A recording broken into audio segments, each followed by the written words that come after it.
Este lo va a presentar la magíster Elena Velázquez, quien es química farmacobióloga con maestría en ciencias biológicas. También tiene un diplomado en acreditación de laboratorios, un diplomado en diagnóstico genético molecular. Ha asistido como auditor en la industria de los insumos para la salud de producción y regulación de biofármacos y medicamentos biotecnológicos. Tiene una experiencia de 4 años en preparación de mezclas estériles de dosis unitaria y manejo de medicamentos citotóxicos. Por 4 años también ha sido investigadora de biotecnología como responsable analítico de más de 40 estudios de bioequivalencia y biocomparabilidad. Actualmente es gerente de unidad analítica en CECIPE. Es encargada de gestionar la operación de la unidad que cuenta con las autorizaciones otorgadas por el COFEPRIS con las áreas de perfiles de disolución, bioequivalencia y biocomparabilidad. Doctora, le cedo el paso. Pues antes que nada quiero agradecer por la invitación a este evento internacional. El día de hoy pues yo les voy a platicar acerca de lo que es la fase analítica de un estudio de bioequivalencia y mi presentación consta de lo que es para iniciar un mapa de procesos de la fase analítica de un estudio de bioequivalencia. Después les voy a platicar brevemente en qué consiste cada una de las etapas del proceso de bioanálisis, que las trabajamos divididas en lo que es el desarrollo del método analítico, la validación del mismo y el estudio, que ya es el análisis de las muestras de bioequivalencia como tal, para finalizar con algunos ejemplos de proyectos que presentan una alta complejidad en la parte analítica. Nuestro mapa de procesos de bioanalítica es un mapa que inicia con la entrada, que para nosotros es la solicitud del servicio por parte de los clientes o patrocinadores. Entonces, los clientes nos hacen llegar una solicitud para evaluar un producto y tenemos que proceder a hacer lo que es un análisis de factibilidad del mismo. Para poder realizar este análisis tenemos que apoyarnos bastante de las otras áreas o procesos que forman parte del estudio de bioequivalencia, que ya ustedes más o menos las conocieron con mis compañeros, la doctora Nora, y que es la parte clínica, y por parte de Daniel Ruiz, lo que es la parte estadística. Tenemos que en conjunto determinar esta parte de lo que es la factibilidad del proyecto. Una vez que se presenta el análisis de factibilidad y este resulta favorable, se procede a lo que es la presentación de la propuesta económica, una cotización para llevarlo a cabo, y si esta es aceptada por el cliente, pasamos a la parte de contratación. Una vez que se establece el contrato, se detonan todos los procesos de lo que es la parte analítica, que muchos de ellos se llevan a cabo de manera simultánea con otras partes del proyecto. Nosotros en la unidad analítica en este momento hacemos la requisición de insumos y reactivos para el proyecto, la selección de un equipo de trabajo asignado a las diferentes etapas del mismo. Procedemos a hacer elaboraciones de investigaciones bibliográficas para tener una propuesta acertada para lo que es el inicio del desarrollo de la metodología analítica. Una vez que este desarrollo concluye, procedemos a realizar la validación de la metodología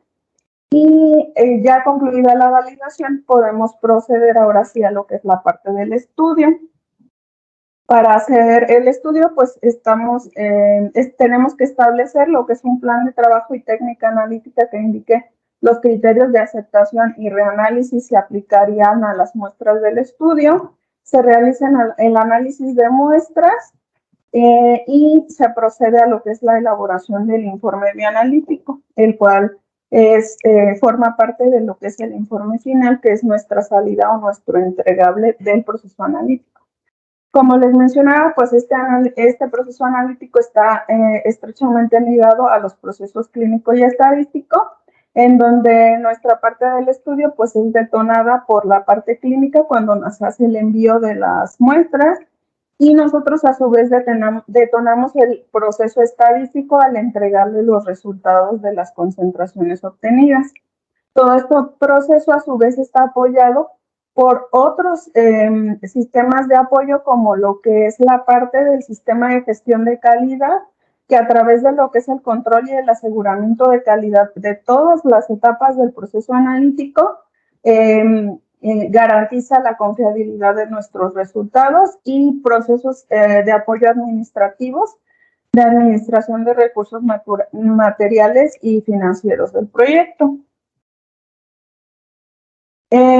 Para la etapa analítica, como les mencionaba, pues nosotros llevamos a cabo lo que es el desarrollo, la validación y ya lo que es el estudio, el análisis de las muestras.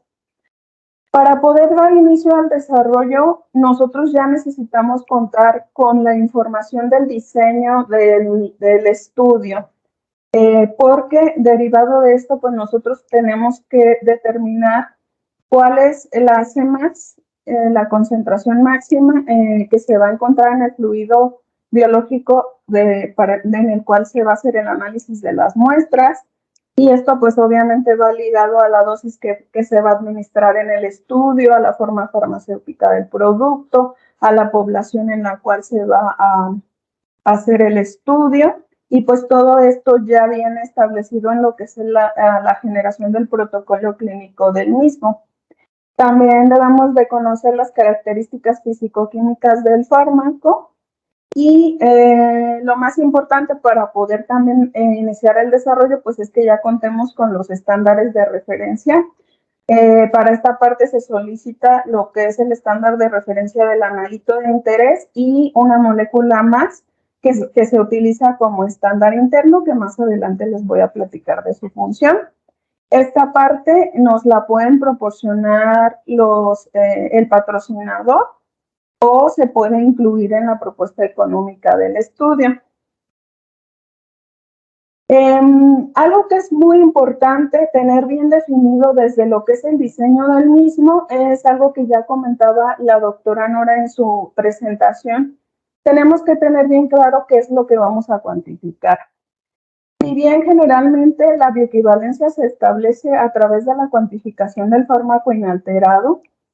hay ocasiones en las que no es posible realizar la cuantificación de este, como es el caso de los profármacos, en donde la bioequivalencia pues, se tiene que establecer a través de un metabolito. También tenemos casos en los cuales se ha determinado que el metabolito es también responsable en gran medida de lo que es la actividad biológica y por lo tanto en algunas guías que se llegan a publicar para el establecimiento de bioequivalencias de esos productos se solicita que se haga la bioequivalencia con base tanto en el fármaco inalterado como en el metabolito y en esos casos pues se tienen que cuantificar ambos. Y tenemos algunos otros casos particulares en donde si la molécula presenta algún centro quiral en su estructura y el producto contiene una mezcla racémica de los dos isómeros, que generalmente pues son el isómero R y el isómero S. Si alguno de los dos es el responsable mayoritario de la actividad biológica,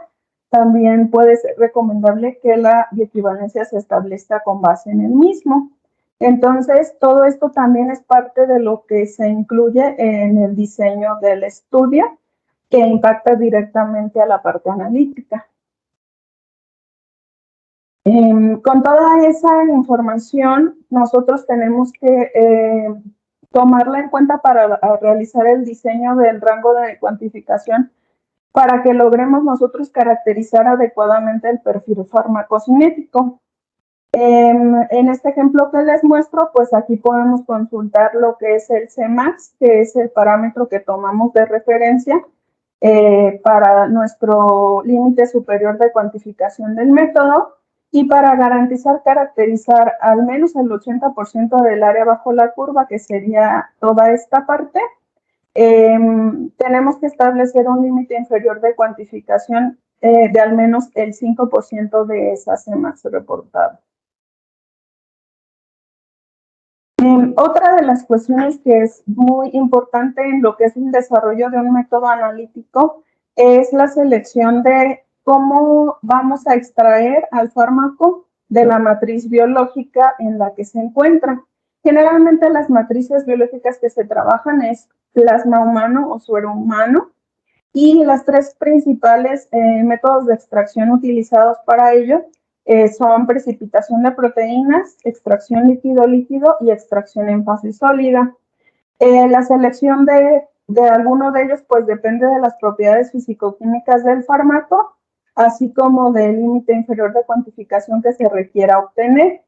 Y esta selección del método de extracción impacta directamente en el costo del estudio, en donde si un estudio se tiene que realizar con extracción por fase sólida, esto va a incrementar considerablemente lo que sería el costo de la etapa analítica del proyecto de bioequivalencia. Actualmente, para el análisis de fármacos en matrices biológicas, el estándar de oro utilizado pues es la cromatografía de líquidos acoplada a espectrometría de masas tándem, que pues nos ofrece muchas ventajas en donde nos permite alcanzar los límites de cuantificación requeridos y hacer un análisis de manera eficiente, separar a nuestro analito de interés de otros componentes de la muestra y identificarlo de manera específica. Este tipo de metodologías requieren del uso de un estándar interno, que es una molécula que debe de tener las similares características fisicoquímicas a la del fármaco de interés,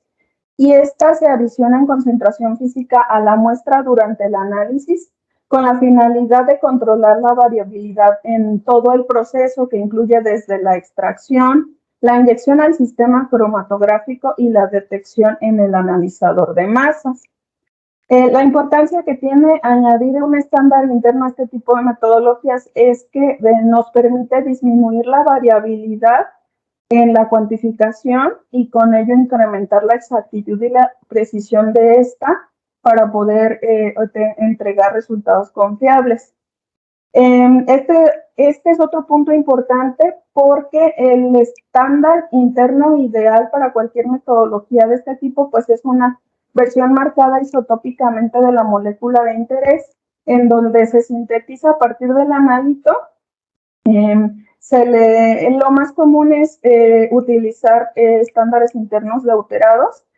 y a partir del analito se obtienen sustituyendo hidrógenos por deuterios en algunas posiciones de la molécula del analito, y pues este es un proceso que hace que los estándares internos deuterados sean bastante costosos, y este es otro de los puntos importantes que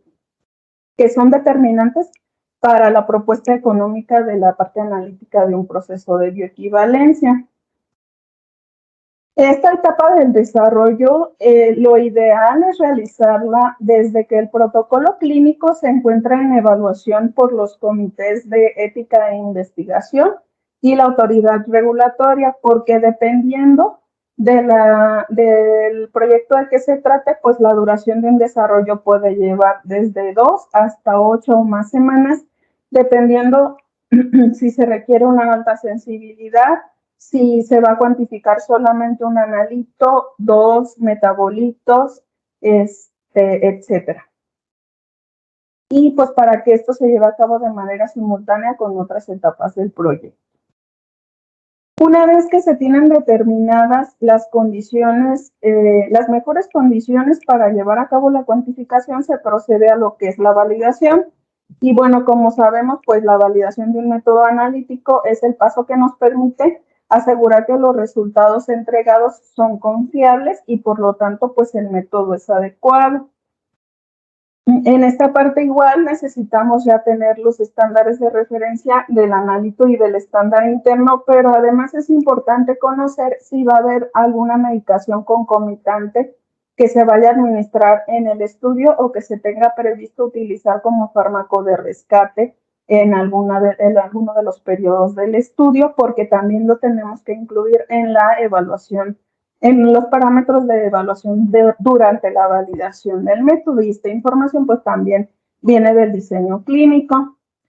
Para poder dar inicio a lo que es la validación, pues se genera lo que es un protocolo en el cual se establecen los criterios de aceptación de cada parámetro. De manera general, como en la validación pues, de cualquier otro tipo de métodos analíticos, se incluyen evaluaciones como lo es pruebas de selectividad, linealidad, precisión, exactitud, límite inferior de cuantificación y estabilidades tanto en solución como en matriz que nos permitan garantizar la integridad de la muestra desde que ésta se toma hasta que concluimos con el análisis de las mismas. Pero existen también otros parámetros que son específicos de las metodologías de líquidos acopladas a detección de masas, como lo es el efecto matriz, el efecto acarreo y el crosstalk. Al finalizar la evaluación, pues lo que se elabora es un reporte en donde se incluyen todos los parámetros evaluados y es importante saber que la validación tiene que estar concluida antes del inicio de la fase clínica, es decir, antes de la administración del medicamento en el primer periodo a los voluntarios del estudio. Las validaciones, pues, y de igual manera dependen de si son de un analito más un metabolito, dos analitos, etcétera.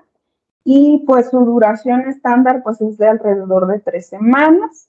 Y entonces, como les comentaba, pues esto se debe llevar a cabo antes de que inicie la fase clínica. Una vez que se ha concluido la validación, ahora sí podemos proceder a lo que es de nuestro mayor interés, que es el análisis de las muestras del estudio.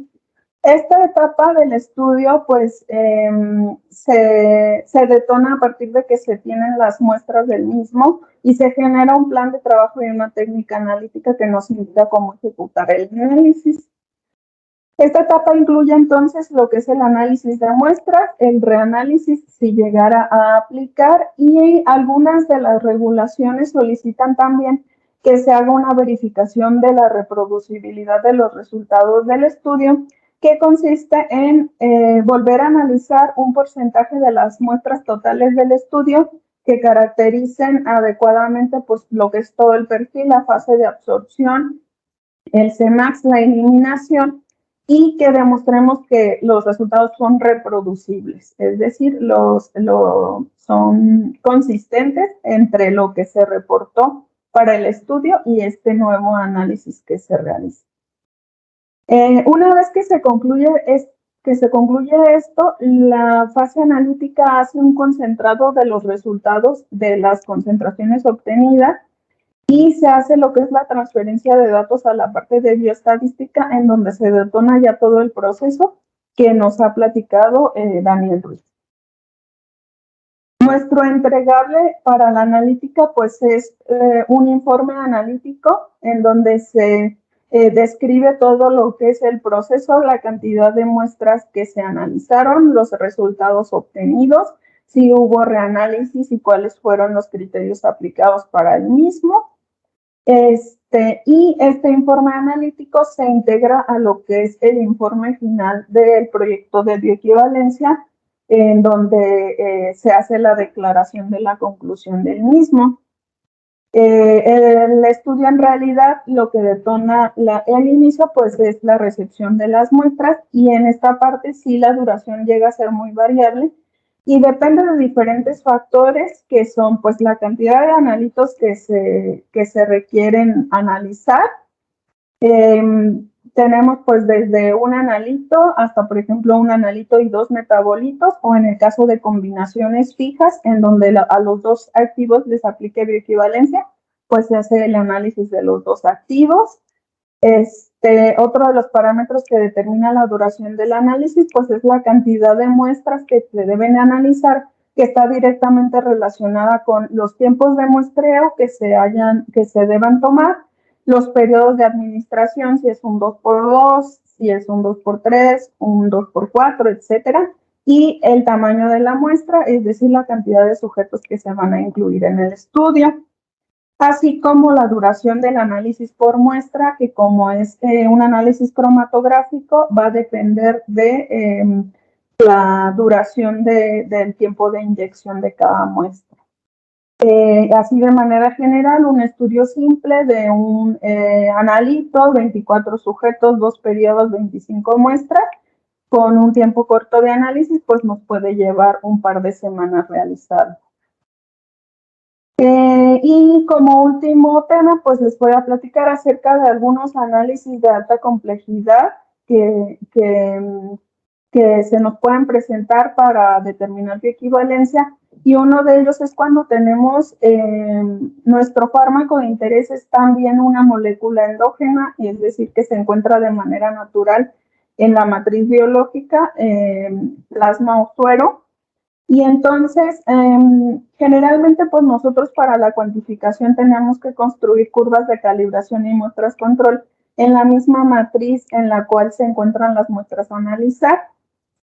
En estos casos no puede ser así, tenemos que buscar alternativas y buscar matrices sustitutas libres de analito para poder realizar la cuantificación. Y esto pues nos lleva a tener que desarrollar un abordaje especial de algunos de los parámetros de validación, como lo es la prueba de selectividad, pues ya que las muestras de los sujetos todas desde la predosis van a tener concentraciones del analito de interés. Esto implica pues el uso de dos matrices diferentes durante el análisis, una para poder cuantificar y otra como controles que sí deben de ir en la misma matriz que las muestras a analizar. Y también para el diseño esto representa un incremento en la cantidad de muestras predosis que se les deben de tomar a los voluntarios, porque generalmente pues se tiene que establecer el valor predosis de cada uno de los sujetos. Algunos ejemplos de este tipo de moléculas, pues tenemos a la levotiroxina, el estradiol o el ursodiol. Otro de las metodologías complejas es la cuantificación de fármacos hormonales, ya que estos requieren una alta sensibilidad y además del proceso de extracción por los métodos que ya platicamos, estos suelen requerir un proceso de derivatización para poder ser analizados en espectrometría de masas. Generalmente, derivado de esto, se nos hace indispensable el uso del estándar interno deuterado. Y adicionalmente hay algunos de ellos que también tienen su contraparte endógena o que son muy similares a compuestos endógenos que hacen difícil la separación cromatográfica, por lo que los tiempos de análisis por muestras son muy largos. Hemos tenido análisis de este tipo de moléculas que duran hasta 15 minutos por muestra y pues eso nos limita la cantidad de muestras que se pueden analizar por día de trabajo. Ejemplos de ello, pues tenemos el etinilestradiol, el levonorgestrel y la noristesterona. Y finalmente, algunos otros casos que implican dificultad analítica, pues son fármacos que tienen una muy baja biodisponibilidad y que por lo tanto, pues los niveles que se tienen que cuantificar son muy pequeños. En estos casos, en algunas ocasiones, pues revisando con la parte clínica, se requieren administrar pues dosis altas del medicamento para poder realizar la caracterización del perfil. Ejemplo de ello tenemos a la loperamida. Tenemos también algunos fármacos que muestran una muy corta estabilidad y que se pueden procesar pues solo en lotes pequeños de muestras, ir analizando de poco en poco, lo que pues también implica un incremento en el tiempo de la duración del análisis. Como ejemplo tenemos la penicilina. Y finalmente también tenemos casos donde se tiene que cuantificar, por ejemplo, solamente el analito, pero se ha visto que este presenta una interconversión con alguno de sus metabolitos, es decir, el analito como tal es inestable, se transforma en el metabolito y viceversa. Y pues en estos casos requerimos desde el desarrollo establecer en la metodología un procesamiento especial o una estrategia que nos permita mitigar esta interconversión, porque este tipo de reacciones nos pueden interferir en la cuantificación y llevar a que incumplamos en la reproducibilidad o tengamos una variabilidad muy alta en la cuantificación de las muestras del estudio. Y bueno, como ejemplo de esto tenemos el caso de trimebutina. Pues ya para cerrar, en resumen, pues para lo que es la parte analítica de los procesos de bioequivalencia, es ideal que se inicie el desarrollo del método analítico cuando el protocolo aún se encuentre en evaluación, Esto pues para no causar retrasos o prolongar la duración del proyecto. El método debe de estar validado antes del inicio de la fase clínica. El costo de la fase analítica depende de factores como lo es la cantidad de analitos, la cantidad de muestras, el método de extracción a utilizar y el uso de los estándares de referencia si se requieren isótopos estables como estándares internos deuterados. Y pues finalmente mencionar que todo el proceso analítico que incluya desde el desarrollo del método analítico hasta el entregable, que es el informe analítico del estudio de bioequivalencia, suele tener una duración estándar que puede ir de alrededor de 2 meses a más. Sin embargo, pues si se tiene una adecuada planeación del proyecto, a muchas de las partes de este proceso pues se pueden llevar en simultáneo con otros procesos clínicos, estadísticos, etcétera, para optimizar la duración del proyecto. Y eso es todo de mi parte. Muchas gracias.